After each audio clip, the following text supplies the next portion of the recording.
Chapter 9 by Angelofrombelow. Silence pervaded the cellar as the two ponies awaited Berry Punch's return. Ruby Pinch stood as rigid as possible as she stood guard at the foot of the steps, while Lyra tried to make herself as comfortable as she could. Her forelegs were starting to ache in their position behind her back, and the pipe she was tied to was pressing awkwardly against her. The young filly flicked a nervous glance at her. Their eyes met briefly, and she quickly went back to staring dead ahead of her. Lyra sighed. Now she knew Berry was on her side. The problem was convincing them she was on theirs. So, how long has your mom been working for Princess Celestia? What does she do for her? Ruby's gaze didn't flicker. Mom says I'm not supposed to talk to strangers. Well, I'm not a stranger, am I? She said, fully aware this was a long shot. You know my name. I'm Lyra. Mom also said I'm not supposed to talk to strange ponies. I'm not a strange pony, she said. Ruby looked her up and down, clearly unconvinced. If you're not a strange pony, then why the heck are you dressed up like that? Lyra looked down at the black lycra suit she was wearing and was forced to concede, yet again, that Ruby had a point. The door at the top of the steps swung open and Berry made her way down. Moving past her daughter, she walked up to Lyra, her face flushed with embarrassment.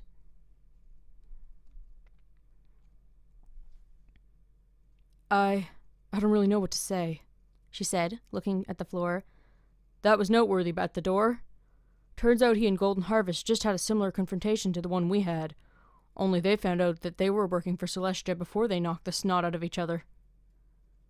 What I'm saying is, it turns out you were telling the truth. Lyra smiled in relief. Thank goodness. I thought I was going to be stuck down here all night. Berry lightened up a little upon seeing her captive wasn't angry with her. Yep, you're lucky, all right, she said. Relatively speaking, I mean. She clicked on the main light switch, the sudden brightness forcing Lyra to blink, and walked around to her side to check the rope. It was tied tight, with no give. She grimaced apologetically.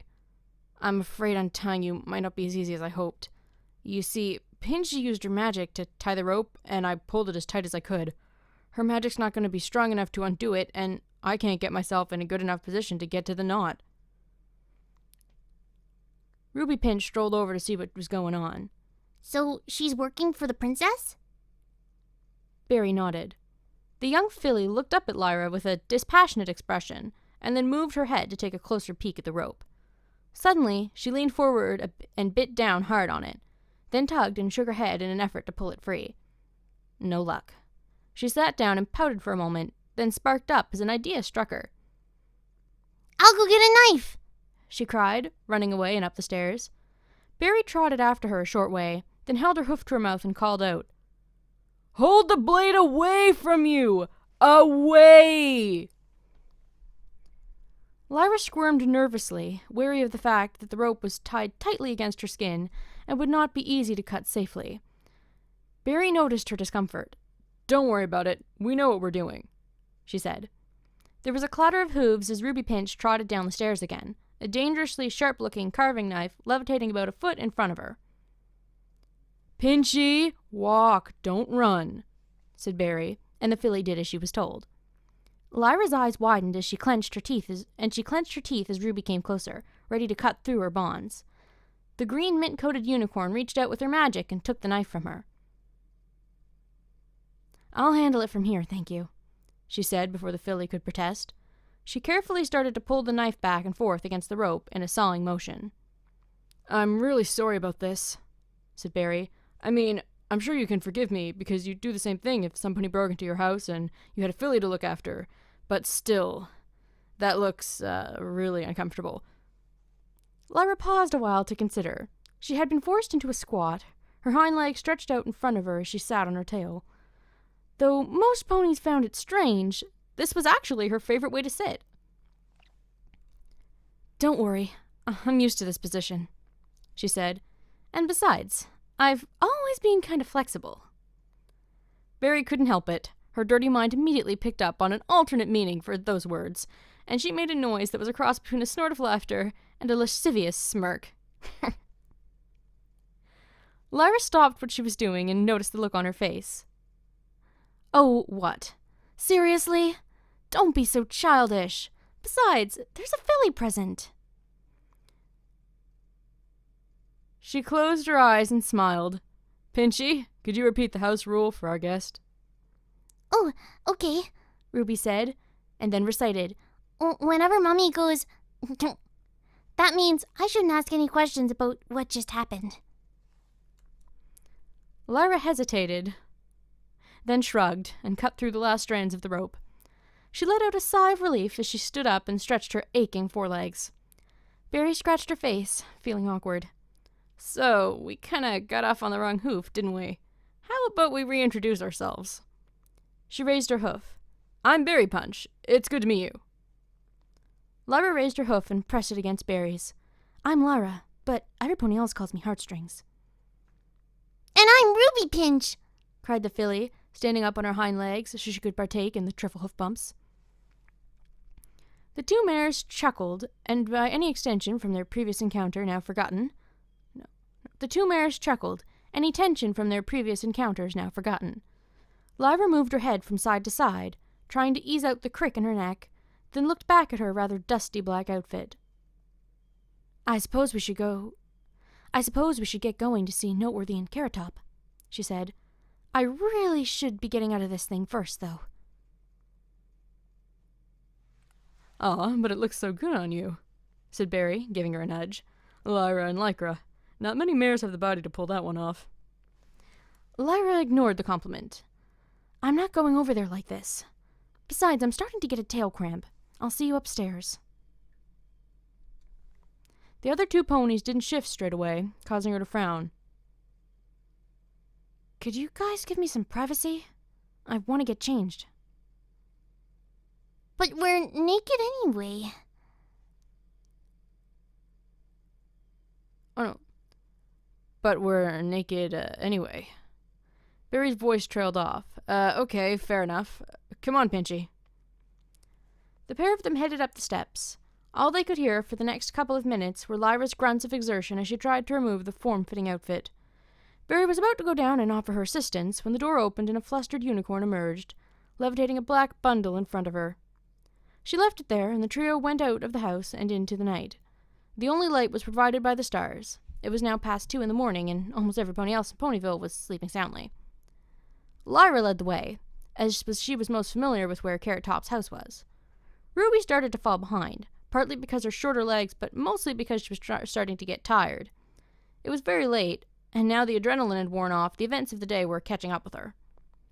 Barry lowered herself to the ground, and Ruby hopped onto her back, then wrapped her front legs around her mother's neck and nestled against her mane. The three of them continued their journey, with Barry carrying the filly the rest of the way.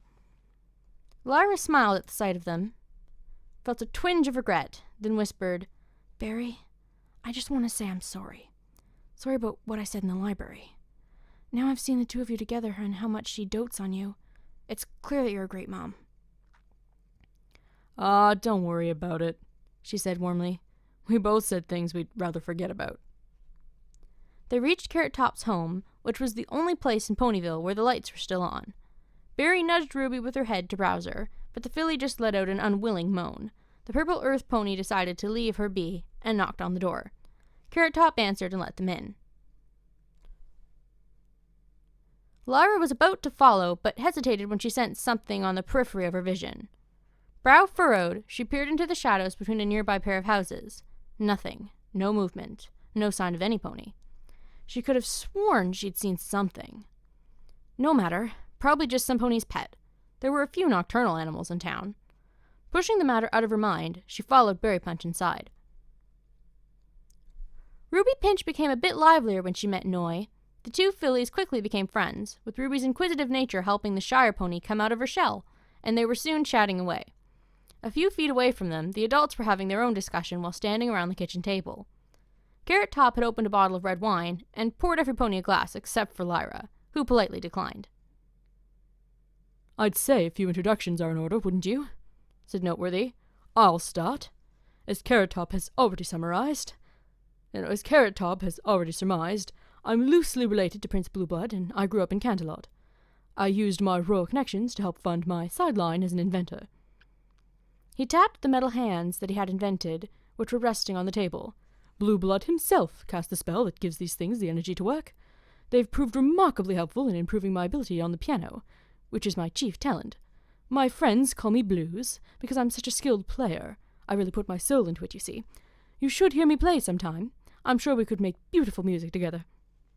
He addressed those last two lines seductively to Lyra, who didn't welcome the attention, but tried not to make that apparent in order to keep the peace. She looked at the metal hands he had invented. They seemed kind of interesting, but were obviously of no use to her, seeing as telekinesis was much more practical. "So, what made you come to Ponyville, and what did you do for Celestia?" she asked. "I used to travel a lot and found this place a few years ago. I decided I could make a home here. After all, there's always work in town, such as this, for a strong stallion like myself." "I suppose the high female-to-male ratio didn't go unnoticed either," Barry said dryly. Noteworthy blushed, but continued regardless. "As for my work for Celestia, I became a spy after my inventions were noticed by the princess. She felt I could put them to good use. Admittedly, I have only been active for a short time.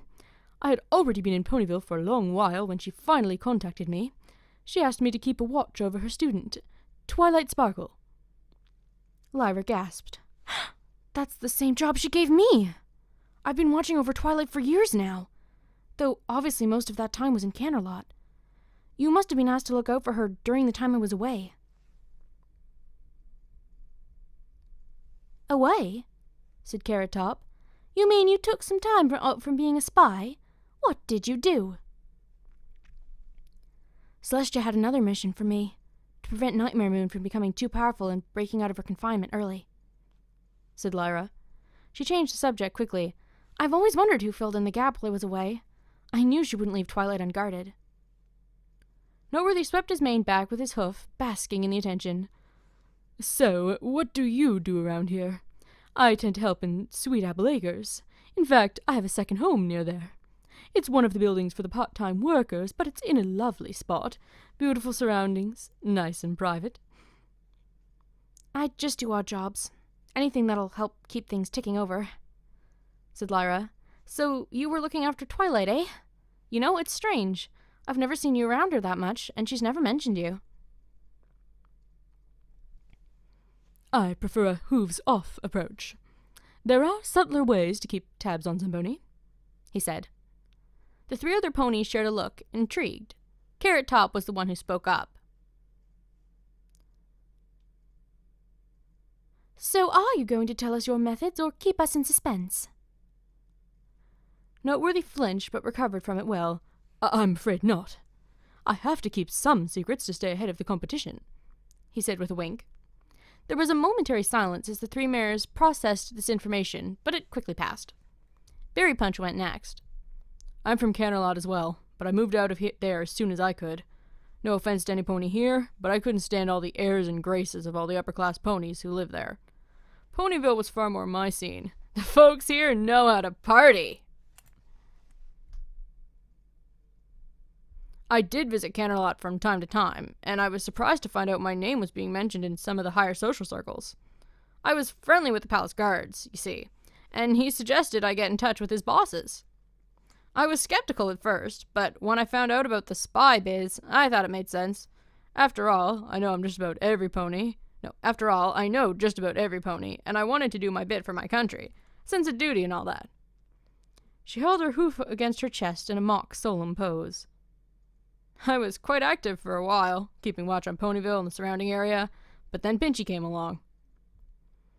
At the sound of her name, the young filly poked her head up from the spot on the mat where she and Noi were sitting. The adult ponies looked at her, and she waved hi and went back to chatting quietly with her new friend. "I had to cut back on the work I was doing then, for her safety. Had to cut down on the parties, too, which made my job more difficult. I went into the family business full-time, selling our wine in Ponyville. But there was one last job Celestia had for me. It was a couple of years before Twilight came to town. The princesses had a few ponies in mind to become the elements of harmony, but she wanted me to judge their character and make sure they were suitable.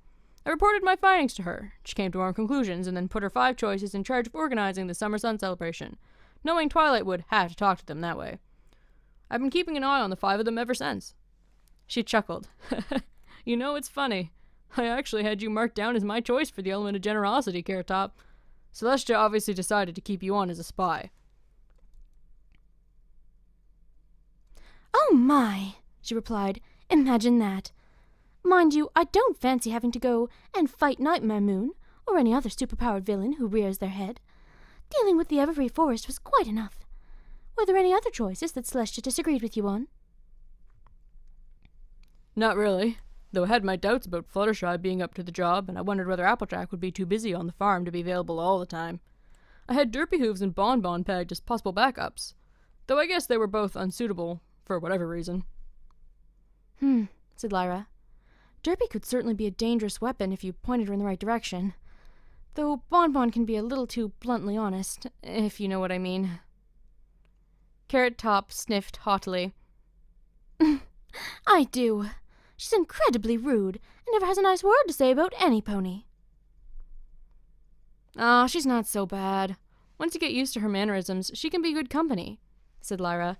Anyway, tell us about yourself. You were watching over the animals of the Everfree Forest, weren't you? Yes, that's right. I still do, actually. I keep the princess informed if there's any sign of danger or extra activity going on in there. She has a live and let live philosophy, so I'm here to act as an early warning system. I came to Ponyville shortly after my training, and I've stayed here ever since. My family's always grown vegetables, so I established a business here fairly quickly. Noi ended up living with me when she started school here. It sounds like I've been less active than the rest of you, but I'm quite happy with that. When I first qualified to do work for the princess, I was raring to go, and the Everfree Forest was a dangerous place to be, especially in the years before the return of Nightmare Moon, but I've become used to a quiet life in Ponyville now. I was most surprised when I received that letter from the princess. I'll admit I was concerned, too. I have a little sister to look out for, and I hated the idea of putting her in harm's way. The 2 fillies were still sitting on the mat at the other side of the room and were starting to fall asleep. Carrot Top and Berry Punch smiled at each other. Both had a younger pony in their life that they would do anything to protect. Lyra was thinking over what her colleagues had told her. They shared several things in common, and the question now was why Celestia had chosen to trick them into spying on one another. So, going by what you've all just said, I was the only pony who was actually in Canterlot when Celestia sent out those messages, she said. That goes a little way to explain why we didn't find out the truth sooner. I spoke to the head of the palace guards to get more information about Carrot Top. Now, if all of you had the opportunity to speak to him, then he would have figured out something was going on. Unless he was in on it as well, said Barry. I mean, any chance of keeping us fooled was bound to fall apart as soon as we had the chance to question each other. If Shining Armor wasn't aware of what she was doing, this whole thing would have been uncovered the instant another one of us spoke to him. Carrot Top and Noteworthy looked at each other, slightly confused as to why their counterparts were taking this all so seriously. Noteworthy spoke up. Does this all really matter? We figured out what was going on, and that's the end of it. Do we have to work out how she pulled it off, too? We don't know why she did it, said Lyra. Why would she fool 4 of her spies into thinking they were enemies? It doesn't make sense. Carrot Top tittered. Oh, darling, come now. The princess has been ruling over us for hundreds of years, and maintained harmony in Equestria for almost as long. Surely you can forgive her for a harmless little prank. Lyra didn't respond. Her side still ached from her fight earlier that night. Berry Punch hadn't fared much better, and had a puffy eye from the unicorn's haymaker. She does have an odd sense of humor, I'll grant you that, said Noteworthy. But look at it another way. Nightmare Moon is gone. Discord has been defeated. We've been living peacefully alongside our neighboring countries for centuries. Maybe this was her way of getting us to find out about each other. Maybe she did it this way, giving us all one last mission, because she just doesn't have a need for spies anymore. The other 3 went quiet as they considered that thought. They'd all been proud to serve their country, but if this was the end of their mission, they all had a reason to welcome retirement. Lyra broke the silence. In any case, we need to speak to the princess, just to find out the truth. There's plenty of time for that tomorrow, said Carrot Top, finishing the last of her drink. But for now, I think I'm going to follow my sister's example and go to bed.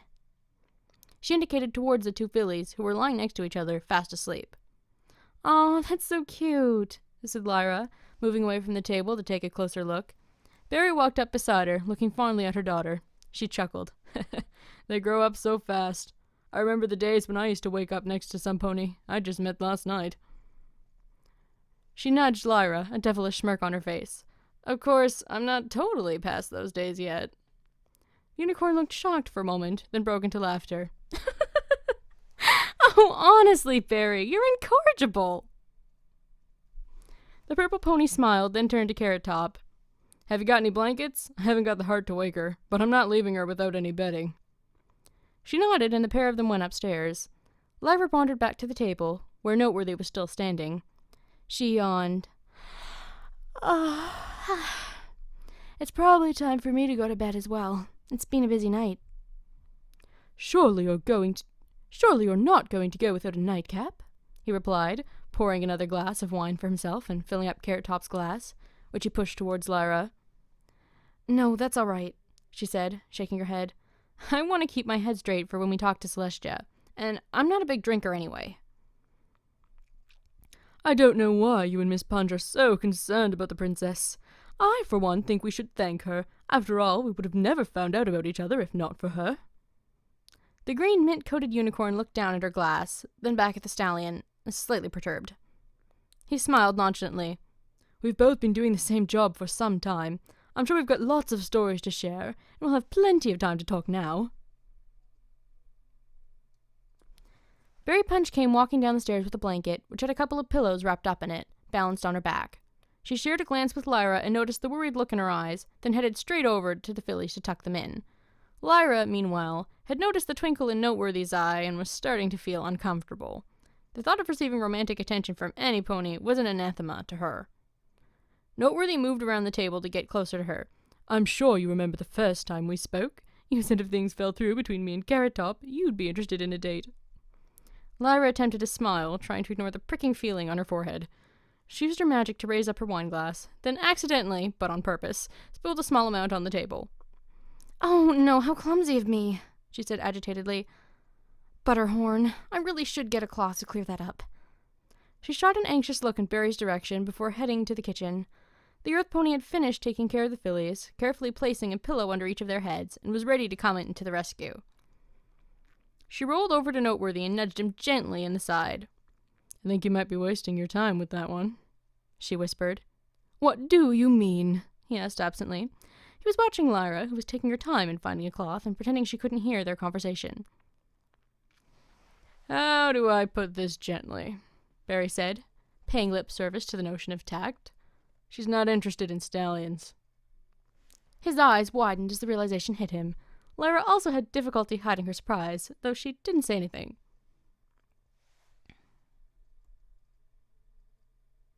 It was on the night of the Ponyville party. Once Rarity gets hold of a piece of gossip, it's impossible to keep it secret for long. I was there when she told Rainbow Dash about Heartstring's sudden crush on Carrot Top. But wait, said Noteworthy. That's easily explained. Lyra was spying on her. The unicorn's face had turned a deep scarlet, and she was thankful he couldn't see it. Otherwise he might have guessed Barry was lying. She couldn't believe he still wasn't giving up.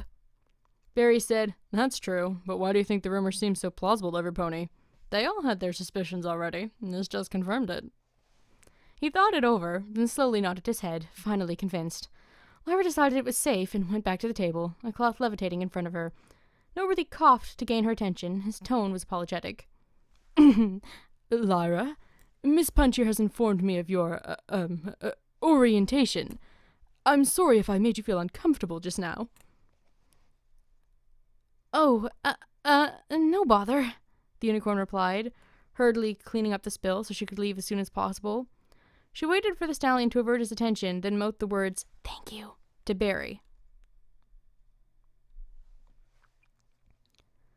I'm off to bed then. See you in the morning, said Lyra. It took some willpower for her not to run straight up the stairs. Noteworthy looked down at the table, feeling dejected and embarrassed in equal measure. Seems like you kind of struck out there. Sorry about that, said Barry, pouring herself another glass of wine. You win some, you lose some, he said, pushing his failure to the back of his mind. He then realized that Barry had been showing quite an interest in the mare as well. You seem keen on her, actually. She caught your eye, too.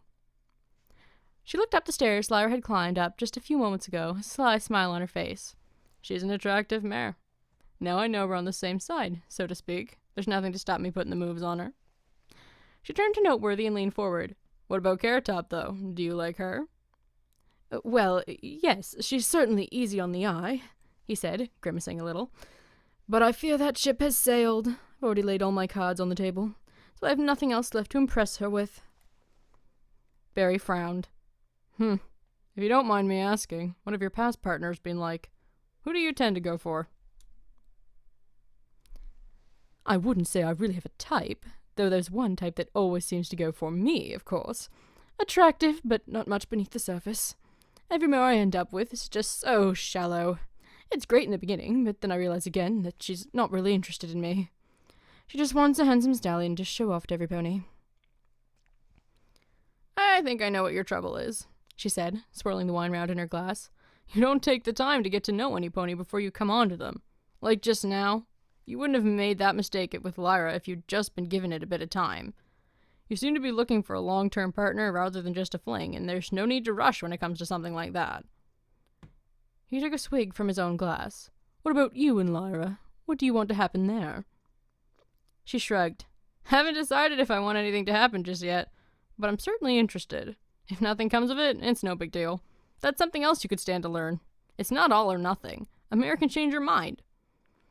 She finished off her glass, then pointed a hoof at him. You know, I've got a few friends I could introduce you to, if you want. You do? He asked, suddenly alert.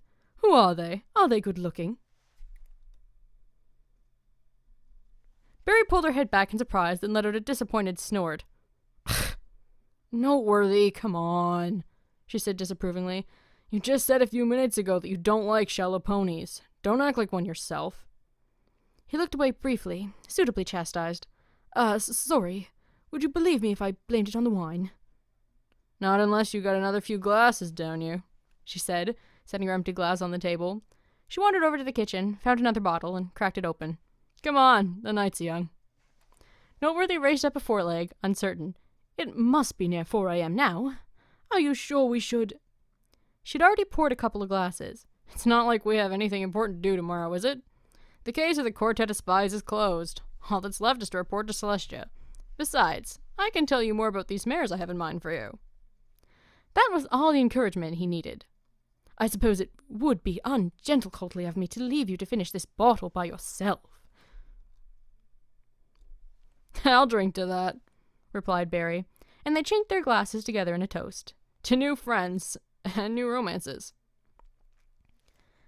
There was an insistent knocking at the front door that went unnoticed for several minutes at first. Then there was a rustling of activity upstairs as Carrot Top realized some pony was calling for her. She trotted down the stairs, shaking herself awake and tutting at the mess that had been left on the table in her main room. 3 empty wine bottles and 2 glasses, one still full. She almost tripped over Noteworthy, who was fast asleep on her floor, and opened the door to find Applejack waiting for her. Phew! Finally! I was beginning to think you weren't in, said the farm pony. I'm here to pick up that consignment of ginger. Carrot Top looked at her blankly. Applejack raised an eyebrow. The ginger we ordered from you? You remember? She said patiently. To give our apple juice a bit of kick? Oh, yes, of course, she replied, flustered. I'm ever so sorry. I'm a bit out of sorts. I've just woken up, you see. Just woken up? It's past 10 o'clock, said Applejack. She looked past the vegetable cellar and noticed the state of her house. Y'all been having a party in there? No, she said. Well, yes. I mean, no. Just a small get-together. Close friends only. Is that berry punch? I didn't know you two got along, the farm pony replied, moving her head to get a better view. And blues? Now how the hay do y'all know each other? Carrot Top's eyes flickered upwards for a moment as she thought quickly. Then a smile came to her lips as she worked out the perfect excuse. We all come from Canterlot. That's where we know each other from. Last night was one of our little reunions that we have from time to time. Now, let's get that order filled. Applejack nodded and was just about to comply when Lyra started coming downstairs, woken by their conversation but too drowsy to think about exercising discretion. She paused halfway down the steps when she noticed the earth pony. Oh, hi there, she said, suddenly feeling awkward. Howdy! Say, you're one of Twilight's friends, aren't you? Yeah, that's right. My name's, Heartstrings. Lover blanched as she finished her sentence, remembering too late the rumors that were flying around town about her and Carrot Top. A flash of recognition passed over Applejack's face. She didn't say anything, but her amused smirk spoke volumes. Carrot Top hurriedly ushered her out of the house, both to deal with her order and to deny that anything untoward was going on. An embarrassed Lyra walked down into the main room and suddenly noticed what a mess it was. She tutted, then used her magic to start cleaning away the bottles, which tinkled as they knocked together. The noise roused Berry Punch, who let out a groan that sounded like something out of a horror story. Lyra yelped and jumped about half a foot backwards, almost dropping the glassware in fright. She let out a sigh of relief when she saw who it was. You scared me half to death, she said. Wait, why are you under the table? And why is Noteworthy there with you? Her expression turned wary. Just what were you guys doing last night? Berry let out another groan as she stood up, then arched her back and cricked her neck to work out the aches and pains she had earned from sleeping on the floor. Nothing much. Just talking about what girls we like, mostly. I ended up drinking Noteworthy under the table. Then I couldn't find anywhere else to sleep, so I decided to join him. Lyra accepted that explanation and started clearing up. She used her magic to turn on the sink tap, then called back to Berry while she washed the wine glasses. I think we're going to have to move out of here fairly quickly. Applejack came knocking and she was a bit suspicious. If we stay here and more ponies come around, we're going to have a lot of awkward questions to answer. Berry was starting to wake up now, with only a mild hangover from her drinking the night before. You're right, she said. The four of us aren't known for hanging out together. She noted the time on the kitchen clock, then wandered over to Ruby Pinch and Noi to wake them up. The front door opened and Carrot Top let herself in. The noise of her arrival stirred Noteworthy from his slumber, and he stood straight up and smashed his head against the underside of the table. Carrot Top winced and trotted over to him. Oh my! Are you all right? A muttered ow was all she got in reply. She helped him to his feet and got him out from under the table, torn halfway between making sure he was all right or admonishing him for drinking her out of house and home. As wonderful as it is having visitors, I don't think you can stay here, she said. The four of us move in completely different social circles. And if we're suddenly seen to have become the best of friends, then ponies are going to be asking why. We have stuff we need to talk about, though, said Lyra, still washing up. What we really need is somewhere private, without customers calling around all the time. Noteworthy blinked blearily, in pain from a combination of the lack of sleep, too much alcohol, and heavy blow to the head. I have a solution, he said. I'm pretty sure I told you last night that I have a hut at Sweet Apple Acres as part of my contract with them. We should head out there. That sounds like a good idea. It should be quite secluded, said Carrot Top. Let's meet on the path just out of town. I just have a few bits of business to take care of first. Can't leave my customers waiting. Need any help? Asked Noteworthy. I can be quite the persuasive sales pony. No, it's all right, she replied hastily. Besides, you need to freshen up first. You look like you've, Been out for a night with me, said Berry. The stallion coughed, then wiped his eyes with his hoof. Fair enough. I'm going to head out for a run, shake the cobwebs out. He turned to Lyra. Fancy a rematch? I'm a bit shaky at the moment, but I could still give you a good race. She hesitated, unsure. Then Berry gave her a nod of encouragement to tell her he'd behave himself, and she relented. The bear headed outside, while the purple earth pony stayed behind to keep watch over the two fillies. But there was some pony else outside, keeping watch over all of them. She had overheard their plans, and they fitted in with her own perfectly. Noteworthy's hut. Yes. That was where she would attack them. It wouldn't matter who she hit. She didn't give a damn for subtlety. All she wanted was a distraction. Something so big that it would destroy any thoughts of returning to Canterlot and talking to Celestia. Of course, there would be the added pleasure of getting some payback on Ponykind for the pain they had put her through. These four weren't the ones responsible, but that hardly mattered. All ponyfolk were guilty in her eyes. This afternoon, they would all suffer. This afternoon, one of them would die.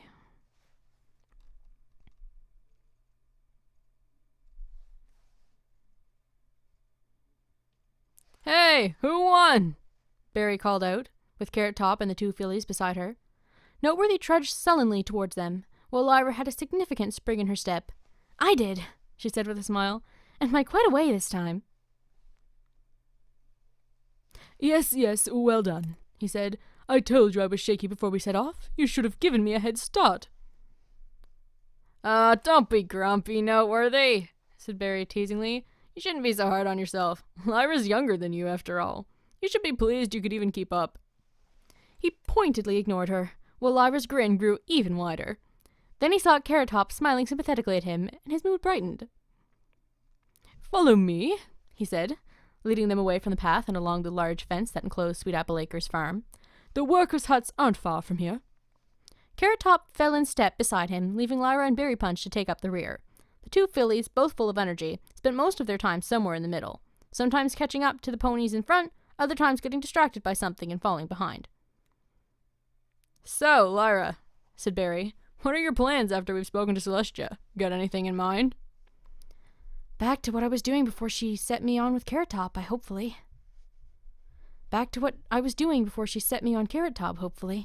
she replied. "Leave Ponyville and go travel the world."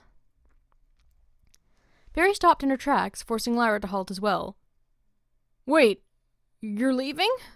she said, visibly disappointed. "But why? What are you going to do?" "I had a life before I came to live here. I want to reconnect with some friends, catch up on old times, that sort of thing. I've also going to need to go out and, well, find myself, if you know what I mean. Work out what it is I want to do for the rest of my life, and find something that makes me happy." "Wow, heavy stuff," said Barry pensively. "Well, the friends thing I can understand, but why do you need to travel the world to find yourself? Going to different places won't help you with that. You should already know who you are and where you are. You're Lyra. You're here." She poked the unicorn in her side to demonstrate. Lyra just smiled. "I'd made my mind up about this a long time ago. I'll probably be back in Canterlot by this time tomorrow." Barry pouted. "Well, that sucks. I was hoping I'd get the chance to get to know you better." She forced herself to cheer up. "You better come back and visit us from time to time. Don't forget about your friends in Ponyville." "I will, don't worry," she replied. Before she could say anything else, Ruby Pinch and Noi rushed over. Barry and Lyra had fallen some way behind the others. "Come on, Mom. Every pony's waiting for you guys," said Ruby, bouncing up and down. The two older ponies started walking again, while the two fillies ran on. Noteworthy's hut was not far ahead.